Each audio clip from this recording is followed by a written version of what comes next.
Okay, today we are going to talk about the 5 best movies, martial arts movies of all time, if you're a mixed martial artist. So these movies include all the different all the different arts that we teach here. So I was thinking that a lot of the kids these days, the teens and even the guys in their 30s haven't seen a lot of these movies, so I wanted to put it out there so you check it out. You'll see a lot of the reasons why I got attracted to these different martial arts. But number 5, I don't think you've ever heard of this. You have to look up the 1991 version because they made another version, but it's called The Perfect Weapon, the 1991 version. What was that, a new? The Perfect Weapon. Oh. Yeah. So I had to look that So up. when did they remake that? I don't know, but 1991 was when I saw the first original. one. I wonder if that's why. Maybe. Because they remade it. It didn't do too well in the box office either, but the first one did. Remember that song that says, "I got the power"? Yeah. Yeah, so that dude would run around with double stick here in his back, doing some while he beat people up with 2 sticks with that song in the background. Oh. Incredible movie. But that got me attracted to Filipino martial arts. So check that one out. You never saw that though?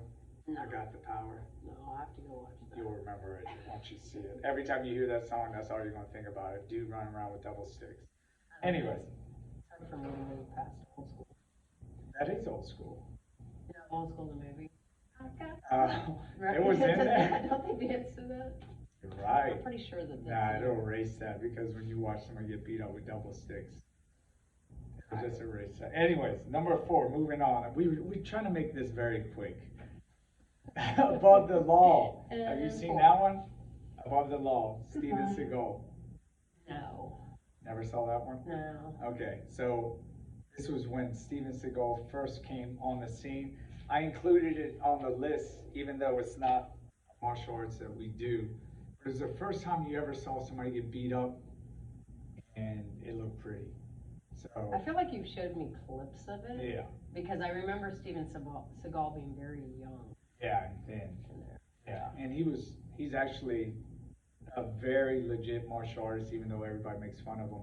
One of the first foreigners to actually have a dojo in Japan, and they tried to shut it down because they didn't want any foreigners learning the Aikido. It's a great story, but he was so good at what he did that they would dojo storm him and he'd beat everybody up. So the guy's legit, and he's a big dude, so he could probably pull all this stuff off. Anyways, moving on. Number 3, first time I've ever seen Thai boxing in my life was this movie called Kickboxer. And you know who's in that, right? Jean-Claude. Yeah, Jean-Claude Van Damme. So that was incredible because 2 reasons. Number 1, the villain. The villain was probably to this day, I was going to say the worst or best, however you want to say it, villain in martial arts movie, but he's probably the best villain in all movies, Tung Po. And of course, number 2, the reason you should watch that is the Thai boxing. First time I've ever seen Thai boxing.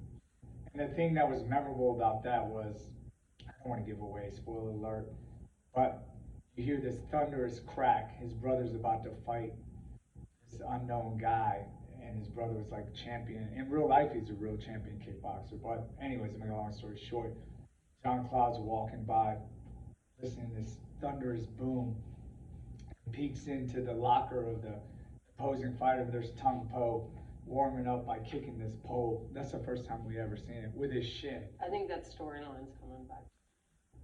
Yeah, because, you know, if you think Well, yeah, about it, it's like, you know what was so unique about I that? can't remember the story. Somebody kicking a pole like that, we had never seen it because we always kick with our instep, and our shins were just thought of as like, you know, you hit a table, like why would you ever kick with this part of your shin? But then when we learn Thai boxing, we see how much stronger it is after you deaden the nerves, and how big that bone is and how much it hurts. And we had never seen that before, so that was unique. Anyways, I got into kickboxing years later, and Thai boxing years later, and I understood the power of that Muay Thai kick. So that was number 3. Number 2, of course, first time I had ever seen jiu-jitsu on the big screen. The very first time I seen it, I didn't think that fight scene looked that good. I was actually going, man, this is kind of boring. The movie's great though. Number 2, Lethal Weapon. You've seen that, right? Oh yeah, I remember that. So you know who choreographed that? One of the Gracies. Yeah, 2 of the Gracie, Horse and Horion. So that was pretty neat because throughout the whole movie, I think there's jujitsu in that. So first time we'd ever seen it. Well, that was way, like, think about how old that movie is. Oh, and yeah, we didn't know what it was. Like, I wonder how that paralleled, like, you know, like all that's, everything changing during that time when, like, jiu-jitsu had come into this country and then the fight started, and I don't know, it's like, it would be interesting to look at that timeline and see how it lined up. The timeline is they came from Brazil and they landed in California, and I think what happened is they befriended a bunch of different Hollywood people. So it was infiltrated pretty quickly. Yeah, in that scene, but we never learned it until years later when I got into the military. So after the first possibly UFC. on the East Coast, right? Yeah, so neat history with that. Not to get off on a tangent, but that's exactly what you're saying when martial arts changed forever after the Gracies showed up. And after we learned what Gracie Jiu-Jitsu was, we went back and watched Lethal Weapon and actually had an appreciation for that fight scene because they do go to the ground and stuff. Back before then, there wasn't very many ground fighting scenes. Well, you didn't even think of martial arts for standing. Yeah, except You know number what I mean? 1, which was filmed in the 70s. My number 1 is Enter the Dragon, Bruce Lee. Okay, so number 1, and he does a little in the opening scene. He does a little bit of judo, jiu-jitsu in the very opening scene. So he's the original mixed martial artist because he tried to include everything that you would see in a real confrontation. But the reason I made Bruce Lee number 1, if you haven't seen it, you have to see this movie because it sparked like martial arts in America. It turned into, you know, every kid wanting to do it after watching this movie. My dad took me to this. It was rated R, and he took me to it and covered my eyes up during the bad scenes. But when I think I was 9 years old when I saw this. I have to look that back up. But after that, that's all I wanted to be was Bruce Lee, and many kids like me. But anyways, Enter the Dragon is number 1. If you haven't seen it, you gotta see that. You saw that, right? Yeah. You watched that before. Many times.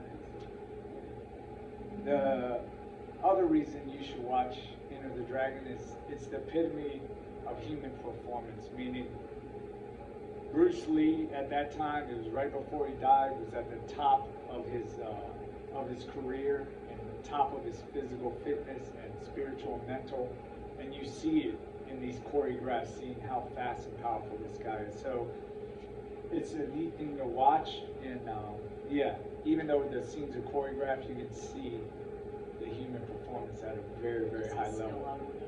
And that was back in the 70s, before any of this training that we have now, you know, and the mental things that we know about the human body and what it can do and Well, can't and do. even the availability of training partners. Like, think about, like, how many people train now, and, like, you have more access to things than he would have. Like, a lot of his training was probably on his own or with, like, one guy, you know? Yeah, he was way ahead of the scene, and now we're still, like, unraveling a lot of the things he already was preaching. But anyways, not to get off on a tangent, I did put one more Rush Hour for the kids, because that's Jackie Chan, and if you're going to have movies you have to see, martial arts movies you have to see, you have to include Jackie Chan. And all his movies are fun, and just athletic performances he does, and he does all his own stunts, and you could just see how incredible of a martial artist he is, as well as an incredible human being. So I included Jackie Chan on this list, so that's 6 of them. These are the ones that, if you're training at Evolve, you should watch these. If you're a martial artist, you should watch these. Anyways, did you want to include any of yours? Any of mine. Yeah. I wouldn't say that I have a list, but like this will give me a little more direct. I haven't ever seen. I mean, I've seen parts of Rush Hour. Obviously, I've seen some. Are you serious? There's like 3 of them or 4 of them now. Those are so good. I know. I mean, I know they're funny. I've seen parts of them that are funny. I think that he plays off well with. Yeah, they do have Chris good Tucker. chemistry. Exactly. So, yeah, so that's the same thing with Lethal Weapon too. Like, Well, yeah, it's hilarious. so those are great movies. Anyways, those are the list. I wanted to make this short, but holy cow, we went over 10 minutes. You think we should put that in? Yeah. Maybe it's time to